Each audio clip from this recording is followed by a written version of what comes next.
André Dossat, j'aurais voulu tout de suite que M. Froment nous dise voilà, le nouveau visage du parc Pandjari, ce qui a changé, la transformation, la transfiguration que ce parc a connue sous votre touche après 1 an. Mais je vais plutôt commencer par le témoignage d'un touriste qui a l'habitude de fréquenter ce parc. Eh bien, c'est José Plia.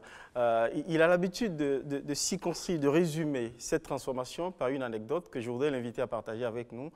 Alors, je vais demander au touriste José Plia, qu'est-ce qui a changé aux yeux du touriste que vous êtes à la Pandjari, après 1 an de gestion d'APN?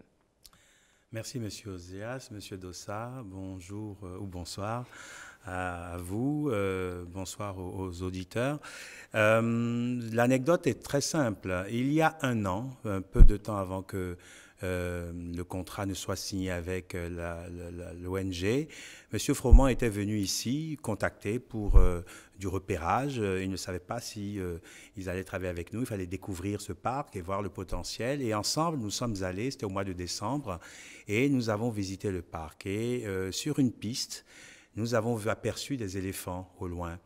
Et à notre grande surprise, une jeune éléphante, une jeune femelle, nous a chargés. Les éléphants ont des comportements extrêmement codifiés. M. Froment a 30 ans d'expérience et il a été extrêmement bouleversé par cette attaque. Et c'est une jeune qui se sentait menacée parce qu'elle avait peur, elle prenait la défense du troupeau. Déjà que ce ne soit pas la matriarche, c'était étonnant, peut-être qu'elle avait été braconnée et tuée, que ce soit une jeune éléphante et que surtout il n'y ait pas ce qu'on voit habituellement chez les éléphants, des sommations. Ils envoient des signaux, ils ne chargent pas directement. Et c'était donc la peur qui régnait dans ce parc que nous avons vu il y a 1 an. Cette année-ci, nous y sommes retournés et nous avons pu prendre des photos à l'intérieur d'un troupeau d'éléphants. À l'intérieur d'un troupeau d'éléphants. Voilà, je pense que ça résume bien ce qui s'est passé en 1 an. En 1 an, les animaux se sentent en sécurité, ils se sentent protégés par un certain nombre de mesures qui ont été prises et qu'on va développer ce soir. Et moi, pour le touriste que je suis, c'est cette joie-là que j'ai envie de partager avec les Béninois, de dire, voilà, la route vers un parc apaisé où les animaux sont là et où les touristes peuvent venir profiter, dépenser de l'argent pour l'économie béninoise, cette voie-là est en bonne marche. Monsieur Froment, qu'est-ce qui a motivé votre démarche, votre intérêt pour le Bénin, pour la Pandjari, quand on sait qu'il y a une multitude d'autres parcs un peu partout dans le monde?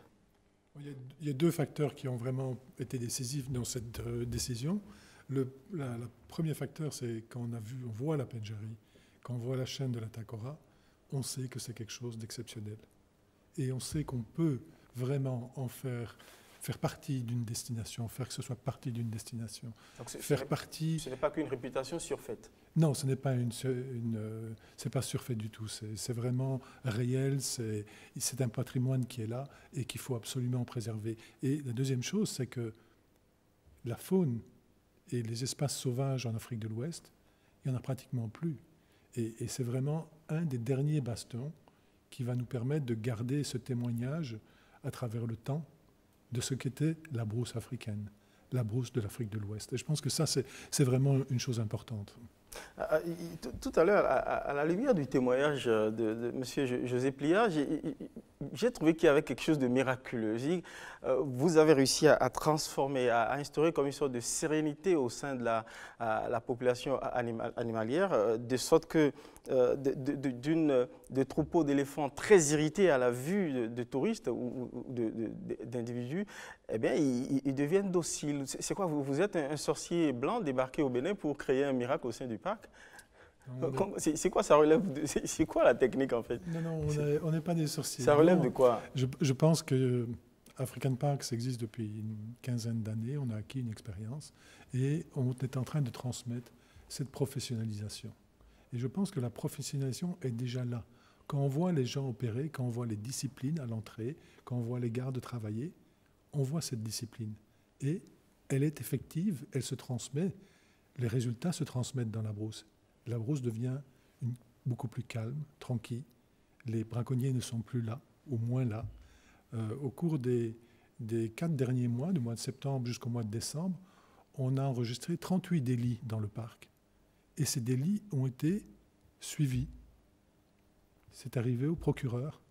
Il y a des sentences qui ont été données. Et tout doucement, l'ordre revient. Et je pense que c'est ça qui est important.